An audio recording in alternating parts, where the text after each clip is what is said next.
Netizen dekat Malaysia ni hebat. Dia duduk ranking kelima dunia. Ranking kelima dunia kategori cyberbully. Israel pun koyak, bayanglah.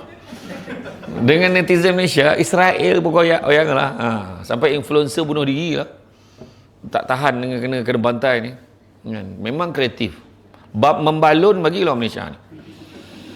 Itu sebab politik kita kan, ya Allahu Akbar, kejap suap keluar. Iya. Liverpool kalah.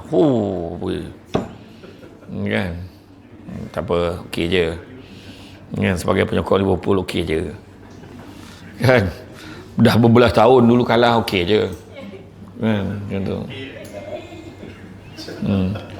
Yang penting you'll never walk alone. Kan. Kan. Dia selagi dia tak bakar jersey, tak buang jersey, okeylah. Kan. Sabar, kena sabar. Itu sebabnya kalau kita tengok, sabar untuk taat perintah Allah, sabar meninggalkan larangan Allah, dan yang ketiga yang paling tinggi, sabar dengan ujian dan dugaan. Itu paling besar. Yang mana dalam pantun nama sebut kan tentang cantik dipandang bulan mengambang tahu orang dia awan. Kalau dah hidup namanya orang, takkan lari daripada ujian dan dugaan. Tentu ada ujian. Kan? Tentu ada ujian. Ujian kehidupan, suami, isteri. Kan? Ada ujian.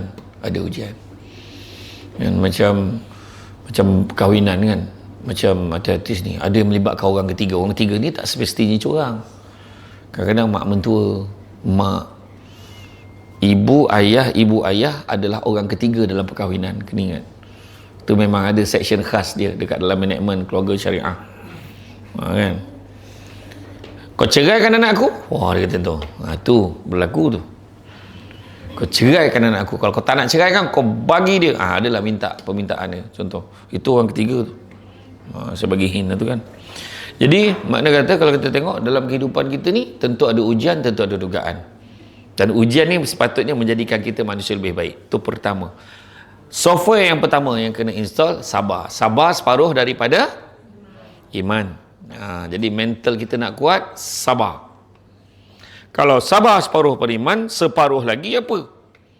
Separuh lagi itulah yang membentuk yang kedua, iaitu macam itulah bila tanya koma. Darah tak jalan, oksigen tak sampai ke otak. Gelap kan main lagi.